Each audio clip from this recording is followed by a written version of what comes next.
नमस्कार, मेरा नाम शिल्पा है और आज मैं आपको कॉफ़ी के बारे में बताऊंगी। हमारे पिछले सक्सेस सेमिनार में आपने देखा था कि एटमी इंडिया के मैनेजिंग डायरेक्टर डॉक्टर अब्राहम ली ने आपको कॉफ़ी के बेनिफिट्स के बारे में बताया और इतने सारे बेनिफिट्स को कैसे हम आसानी से याद कर सकते हैं। आइए देखते हैं कॉफ़ी की स्पेलिंग के थ्रू। Coffee which stands for C, cut down weight, O, overcome depression, F, fight against cardiovascular diseases, F, functioning of liver, E, enhancing energy, E, eliminate toxins। तो इस आसान तरीके से हम इसे याद रख सकते हैं। आइए एक एक करके देखते हैं इसके बेनिफिट्स को। C, which means cut down weight, ये बहुत ही खुशखबरी है हम सभी के लिए कि कॉफ़ी के रेगुलर इस्तेमाल से हम अपने वज़न को घटा सकते हैं और मेंटेन कर सकते हैं। तो जितने भी लोग वर्कआउट कर रहे हैं या आप किसी फिटनेस रिजीम को फॉलो कर रहे हैं, उसमें कॉफ़ी को इंक्लूड करना बिल्कुल मत भूलिए। दूसरा, ओवरकम डिप्रेशन। आजकल की लाइफस्टाइल में स्ट्रेस और एंजाइटी एक नॉर्मल पार्ट बन चुका है और कॉफ़ी को अगर आप हर दिन इस्तेमाल करते हैं तो बहुत सारी रिसर्च और स्टडीज़ में पाया गया है कि आप इसे बहुत हद तक कम कर सकते हैं। तो स्ट्रेस फ्री रहने के लिए भी आप हर दिन 2 कप कॉफ़ी का इस्तेमाल ज़रूर करें। F, which means fight against cardiovascular disease. मैं आपको बताना चाहूँगी कि हार्ट से रिलेटेड जितनी भी तकलीफ़ें हैं उनको हम कॉफ़ी के इस्तेमाल से कम कर सकते हैं। और सिर्फ इतना ही नहीं, फंक्शनिंग ऑफ लिवर जो कि हमारी बॉडी में सबसे बड़ा ऑर्गन है और मल्टीपल फंक्शंस एक साथ परफॉर्म करता है, उसको अच्छे से काम करने में कॉफ़ी का रेगुलर इस्तेमाल मदद करता है। बहुत सारी स्टडीज़ में देखा गया है कि लगभग 40% तक लिवर के डैमेज को रेगुलर कॉफ़ी के इस्तेमाल से कम किया जा सकता है। E, which means enhancing energy. तो सिर्फ फिज़िकल एनर्जी ही नहीं, मेंटल एनर्जी को भी हम कॉफ़ी के इस्तेमाल से बढ़ा सकते हैं। और इसीलिए देखा गया है कि सुबह सुबह अगर आप कॉफ़ी लेते हैं तो आप में हाई एनर्जी बनी रहती है।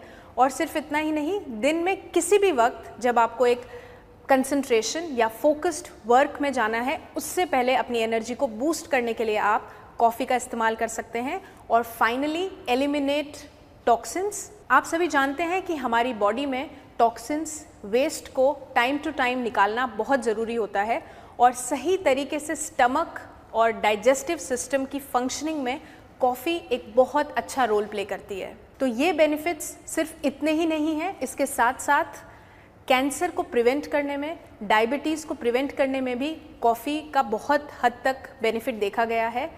तो आप सभी से मैं रिक्वेस्ट करूँगी कि जल्द से जल्द एटमी कॉफ़ी को इस्तेमाल करें और आपके बेनिफिट्स भी हम तक पहुँचाएँ। तो आइए अब हम जानते हैं कैसे हमारी एटमी कॉफ़ी यूनिक है। 3 चीज़ें इस कॉफ़ी को बहुत यूनिक बनाती है। सबसे पहले इसके बीन्स, दूसरा टेक्निक और टेक्नोलॉजी जिससे इसको बनाया गया है, और तीसरा इसे प्रिजर्व करने का तरीका। तो आइए सबसे पहले हम बात करते हैं कॉफ़ी बीन्स के बारे में। दुनिया भर में 2 प्रकार के बीन्स से कॉफ़ी बनाई जाती है, अरेबिका बीन्स और रोबस्टा बीन्स। एटमी की कॉफ़ी को अरेबिका बीन्स से बनाया गया है और अरेबिका बीन्स की क्वालिटी हायर क्वालिटी है रोबस्टा बीन्स के कंपैरिजन में। इसका कल्टीवेशन और हार्वेस्टिंग हैंड पिक्ड तरीके से की जाती है, जबकि रोबस्टा कॉफ़ी की हार्वेस्टिंग मशीन द्वारा की जाती है। कैफ़े अरेबिका से बनाई हुई कॉफ़ी माइल्ड होते हुए भी बहुत अच्छा एरोमा देती है और साथ ही साथ इसमें कम कैफ़ीन होता है।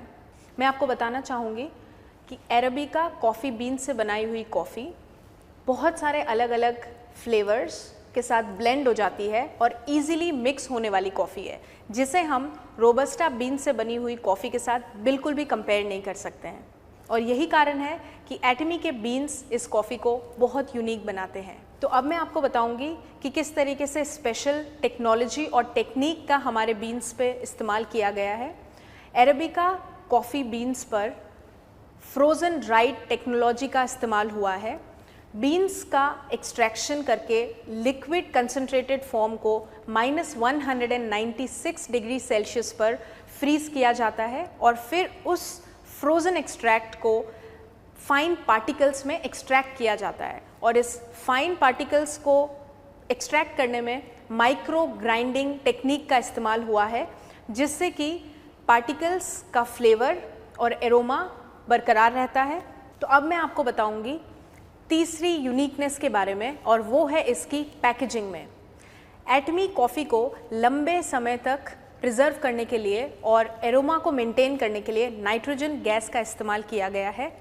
ये गैस बिल्कुल भी हानिकारक नहीं है और अच्छी पैकेजिंग के लिए इसे दुनिया भर में इस्तेमाल किया जाता है। नाइट्रोजन गैस एक इनर्ट गैस है जो ऑक्सीजन की तरह एनवायरनमेंट के साथ रिएक्ट नहीं करती है और मटेरियल को प्रोटेक्ट करने में इसका इस्तेमाल होता है। इसीलिए जब भी आप एटमी कॉफ़ी के सैशे को ओपन करेंगे, एक फ्रेश एरोमा के साथ आप कॉफ़ी को एंजॉय कर सकते हैं। तो कॉफ़ी के इतने सारे बेनिफिट्स जानने के बाद और प्रोसेस को समझने के बाद आप सभी लोग सोच रहे होंगे कि कैसे आप इस कॉफ़ी को अलग अलग वेराइटीज़ में यूज़ कर सकते हैं। तो मैं आपको बताना चाहूँगी कि दोनों ही टेम्परेचर में हॉट और कोल्ड तरीके से आप इस कॉफ़ी को बना सकते हैं। आपने सुना होगा बहुत सारी कॉफ़ी की वेराइटीज़ मार्केट में अवेलेबल है, जैसे कि espresso, americano, iced americano, cappuccino, cold coffee. ये सभी वेराइटीज़ हमारी अरेबिका बीन्स से बनी हुई कॉफ़ी से आप बना सकते हैं और एक बहुत अच्छा फ्लेवर एंजॉय कर सकते हैं। इसीलिए मैंने शुरुआत में आपको बताया था कि एटमी कॉफ़ी अपने आप में एक यूनिक कॉफ़ी है, क्योंकि अरेबिका बीन्स इसे हर तरीके से ब्लेंड होने में मदद करते हैं। तो आज हमने बात की थी कॉफ़ी के बेनिफिट्स की, किस तरीके से इसे प्रोसेस किया जाता है और साथ ही साथ कैसे आप अलग अलग वेराइटीज़ में इसको बना सकते हैं। मैं उम्मीद करती हूँ कि जितने भी लोगों ने इस वीडियो को आज देखा है, आप सभी लोग जल्द से जल्द एटमी कॉफ़ी का इस्तेमाल करें और इससे हेल्थ बेनिफिट्स लें। सिर्फ इतना ही नहीं, आप अपने आसपास के लोगों को भी इसके बेनिफिट्स के बारे में बताएं और सभी की हेल्थ को इम्प्रूव होने में मदद करें।